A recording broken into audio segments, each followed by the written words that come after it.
नमस्कार मुलांनो, leaf for word कडून मी आहे तुमची होस्ट आणि दोस्त स्वरूपा. आणि दर आठवड्याला आम्ही तुमच्यासाठी घेऊन येतो खास असं स्टोरी सेशन.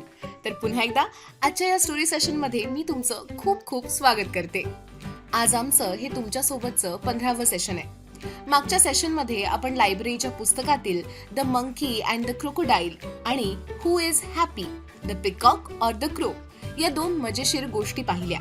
त्या गोष्टीतले कठीण शब्द त्यांच्या अर्थासह समजावून घेतले.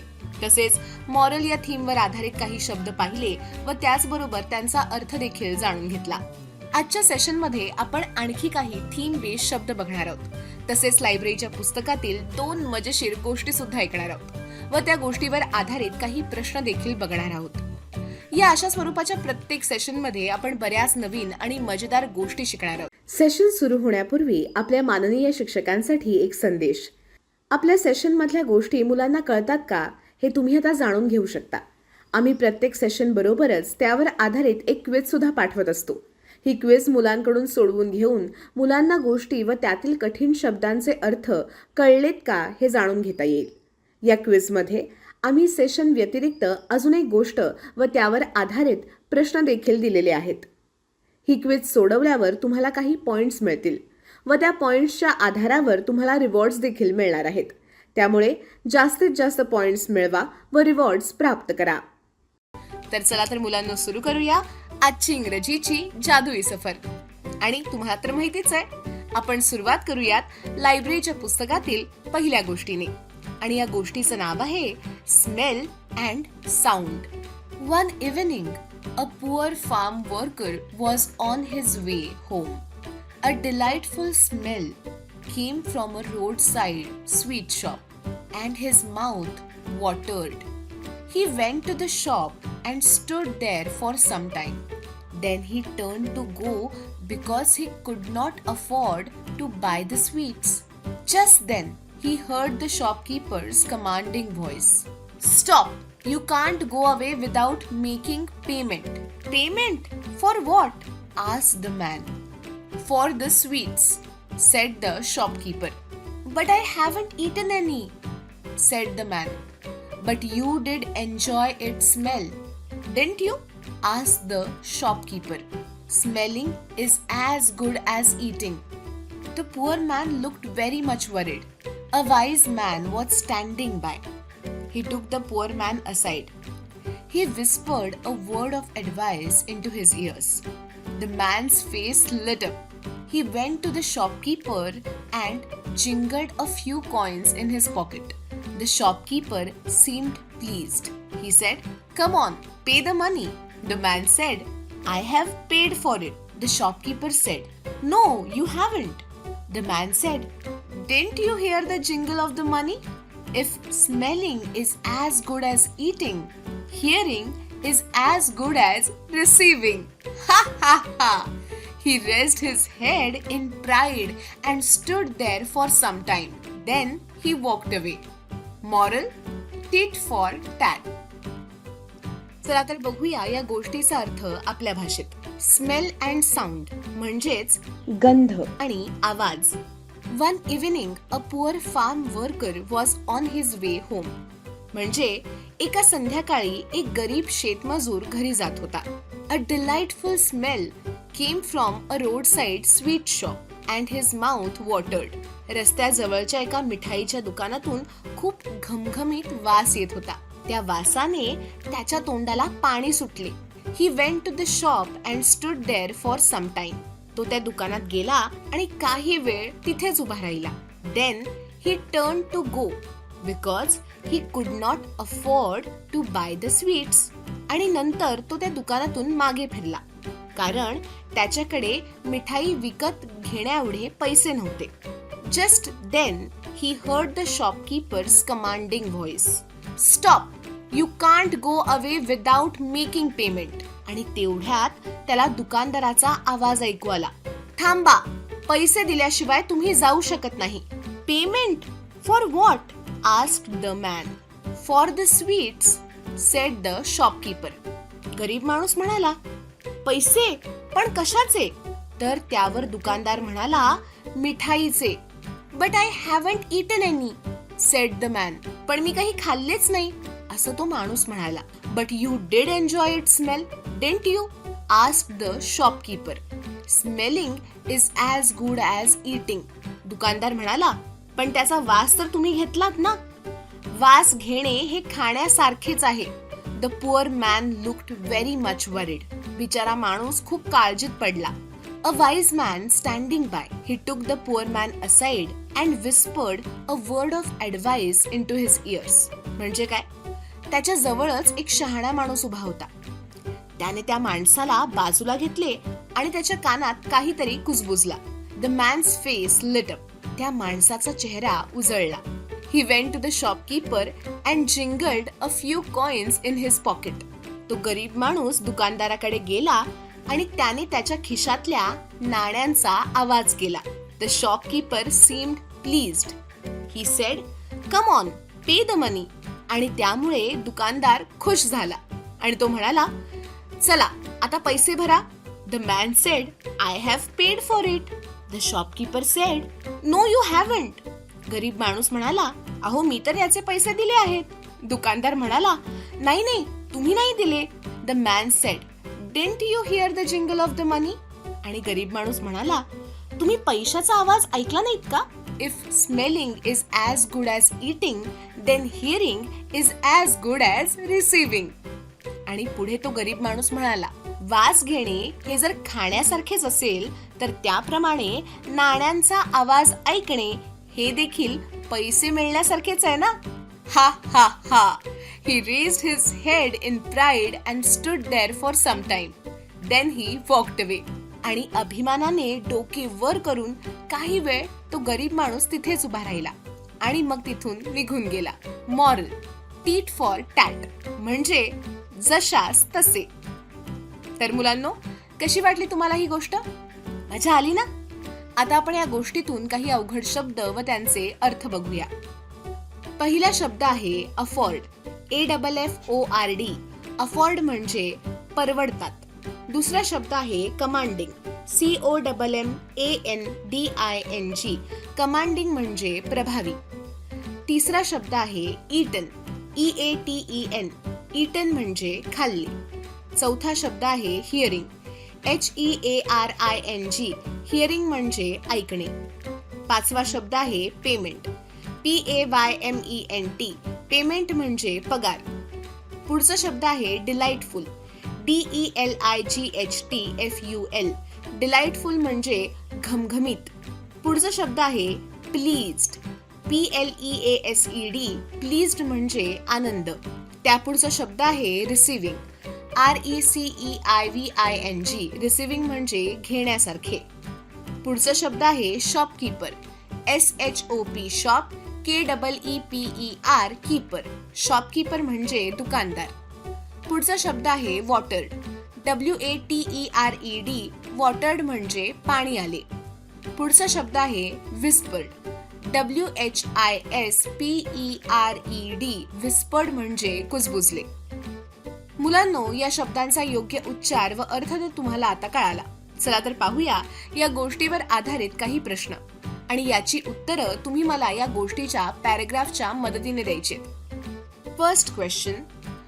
What was the farm worker attracted to on his way home? And the options are A. The sound of music, B. The smell of sweets, or C. The sight of flowers.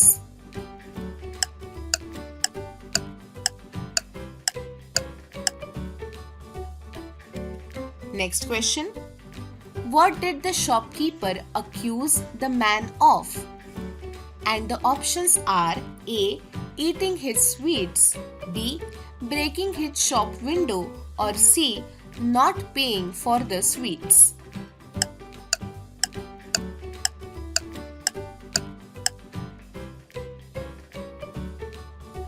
Next question. How did the wise man help the poor farm worker? And the options are A. He whispered advice in his ear, B. He gave him money, or C. He bought him sweets.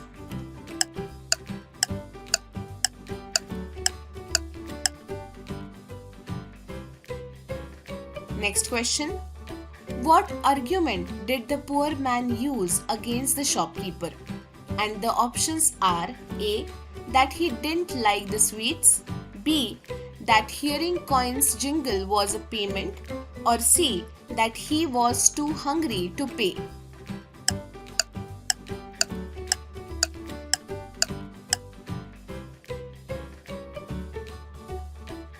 And the last question is, what moral can be derived from the story?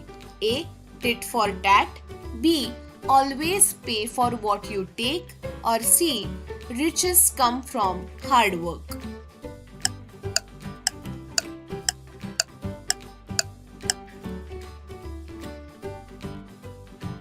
अरे वा, तुम्ही तर सर्व प्रश्नांची अगदी बरोबर उत्तरं दिलीत. चला तर वळूयात पुढच्या भागाकडे. आता आपण पाहणार आहोत काही थीम बेस्ड शब्द आणि आजची आपली थीम आहे इलेक्शन. आणि आपला पहिला शब्द आहे गव्हर्नमेंट. GOVERNMENT म्हणजे सरकार. मुलांनो, हा एक समूह आहे जो आपला देश चालवतो. आपणच मतदान करून आपले सरकार बनवतो. पुढचा शब्द आहे लीडर. LEADER. लीडर म्हणजे नेता. आपले सरकार बनवण्यासाठी आपल्याला एका नेत्याची गरज असते. समूहाचे प्रतिनिधित्व करणाऱ्याला नेता असं म्हटलं जातं. पुढचा शब्द आहे प्रेसिडेंट. हे तर तुम्हाला माहितीच आहे. PRESIDENT. प्रेसिडेंट म्हणजे राष्ट्रपती. देशातील सर्वोच्च अधिकाऱ्याला राष्ट्रपती असं म्हटलं जातं. राष्ट्रपती हे देशाचे प्रथम नागरिक असतात. पुढचा शब्द आहे वोट. VOTE. वोट म्हणजे मत. तुम्ही हा शब्द नक्कीच ऐकला असेल. आपल्याला हवे असणारे नेतृत्व निवडण्यासाठी आपल्याला आपले मत द्यावे लागते. मत म्हणजे वोट. पुढचा शब्द आहे इलेक्शन. ELECTION.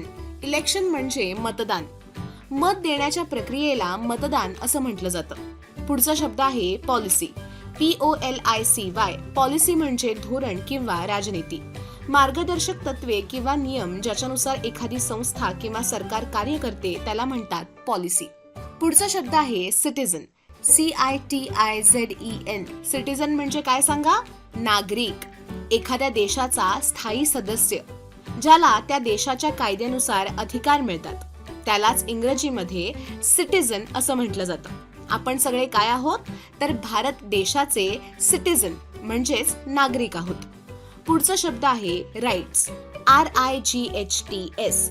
राईट्स म्हणजे अधिकार. एखाद्या व्यक्तीला कायदेशीररित्या दिलेले स्वातंत्र्य आणि फायदे यालाच इंग्रजीमध्ये राईट्स असं म्हटलं जातं. राईट्स म्हणजे काय? अधिकार. पुढचा शब्द आहे कॅन्डिडेट. CANDIDATE. कॅन्डिडेट म्हणजे उमेदवार.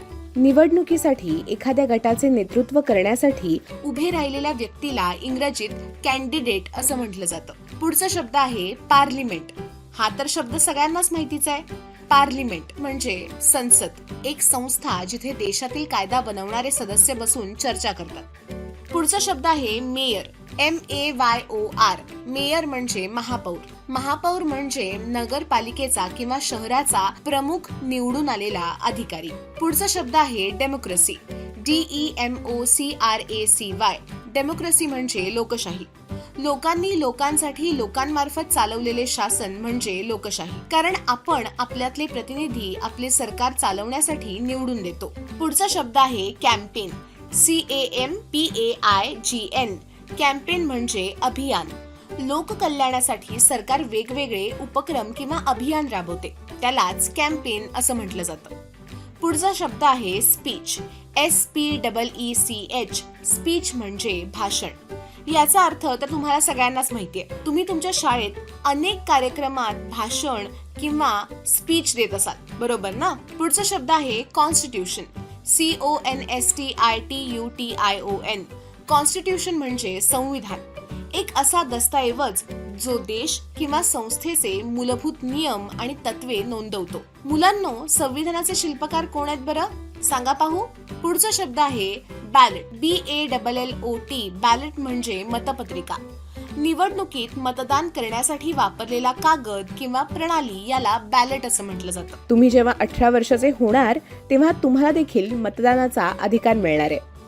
पुढचा शब्द आहे मिनिस्टर. MINISTER, मिनिस्टर म्हणजे मंत्री. मंत्री हा उच्च दर्जाचा सरकारी अधिकारी असतो. जो सरकारमधील विशिष्ट विभाग किंवा मंत्रालयाचा प्रमुख असतो. वेगवेगळ्या कामांसाठी वेगवेगळ्या मंत्र्यांची नेमणूक केली जाते. पुढचा शब्द आहे काउन्सिल. COUNCIL. काउन्सिल म्हणजे परिषद. सल्ला, नियोजन किंवा व्यवस्थापनाच्या कामात गुंतलेली संस्था किंवा गट. पुढचा शब्द आहे अलायन्स. ALLIANCE. अलायन्स म्हणजे युती. जिथे 2 किंवा अधिक पक्ष समान ध्येय किंवा उद्दिष्टासाठी काम करत असतात तेव्हा त्याला अलायन्स असं म्हटलं जातं. पुढचा शब्द आहे गव्हर्नर. GOVERNOR. गव्हर्नर म्हणजे राज्यपाल. राज्यपाल म्हणजे राज्याचा प्रमुख. जसे देशाच्या प्रमुखाला राष्ट्रपती म्हटलं जातं तसं राज्याच्या प्रमुखाला गव्हर्नर म्हणजेच राज्यपाल म्हटलं जातं. तर मुलांनो, या शब्दांचा योग्य उच्चार व अर्थ तर तुम्हाला आता कळाला. चला तर पाहूया लायब्ररीच्या पुस्तकातील अजून एक गोष्ट. आणि या गोष्टीचं नाव आहे looks can be deceptive. There was a girl named Asha. She was scared of dogs and ran away at the sight of them. Once, she was at her tuition teacher's place and saw a scary looking dog. The dog wasn't on the leash and ran towards Asha to become friends with her. But since Asha was alert, she started running away from it and jumping from the sofa set of her teacher to another. The dog also followed and chased her until the dog was finally put on a leash by her teacher. This incident built on her fear of dogs, and she started resenting them even more. Several days later, Asha walked across the street, getting groceries from a nearby store.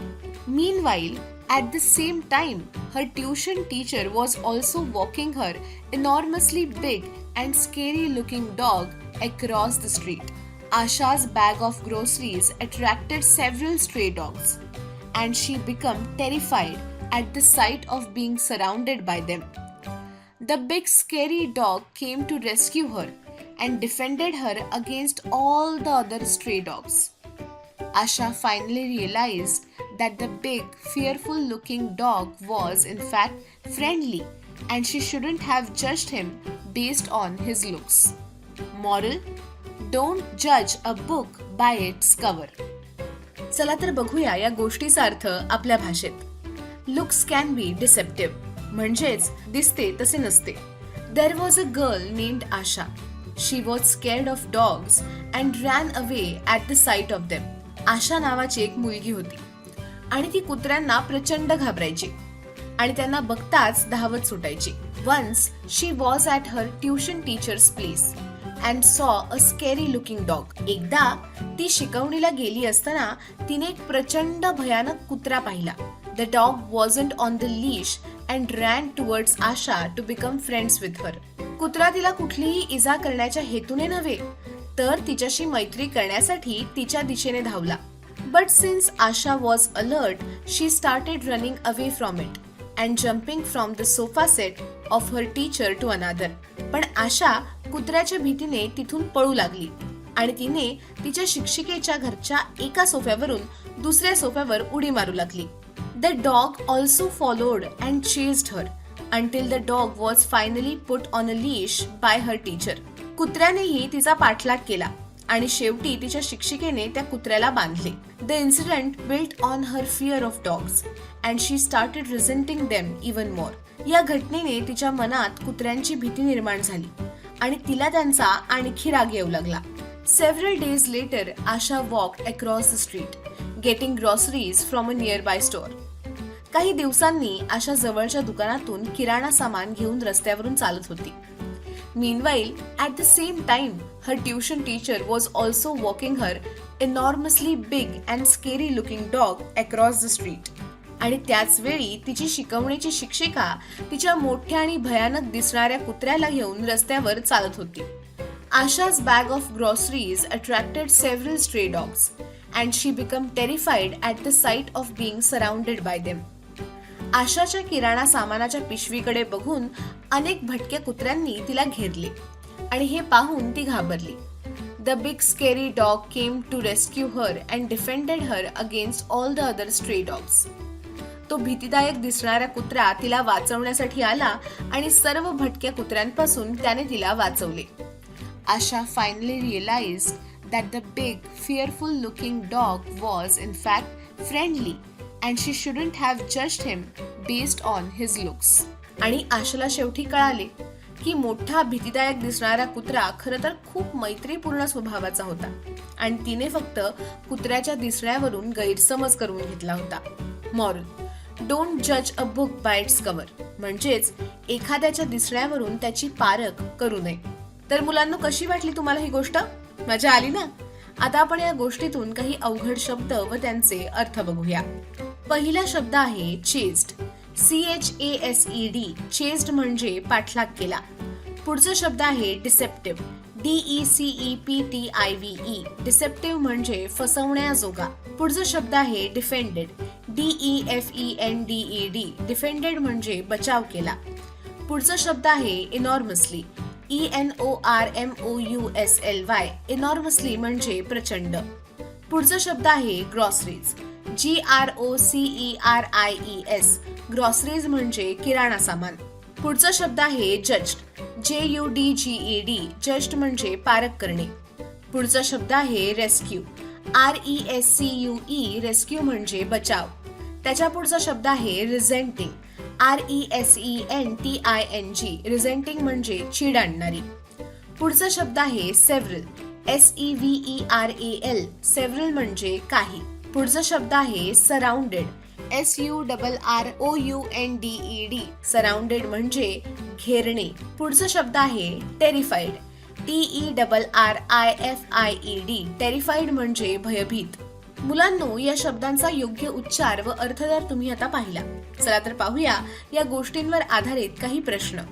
आणि आपला पहिला प्रश्न आहे, What was Asha's initial reaction to dogs? And the options are A. She loved them. B. She was scared of them. Or C. She wanted to play with them.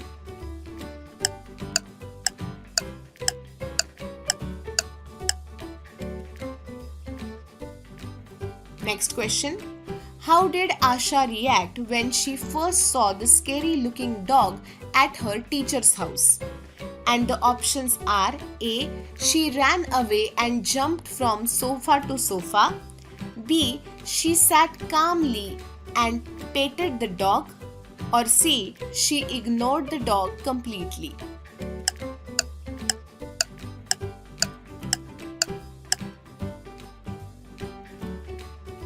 Next question. What incident deepened Asha's fear of dogs?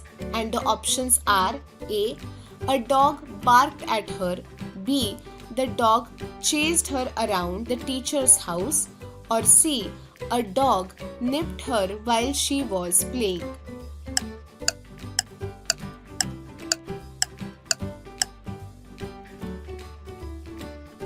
Next question.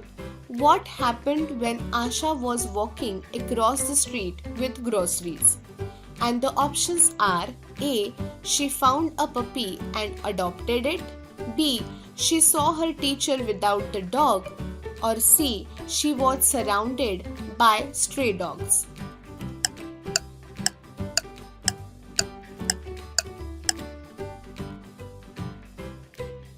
And the last question. What did Asha learn about the big dog in the end? A. It was friendly and helped her. B. It was dangerous and aggressive. And C. It didn't like her at all.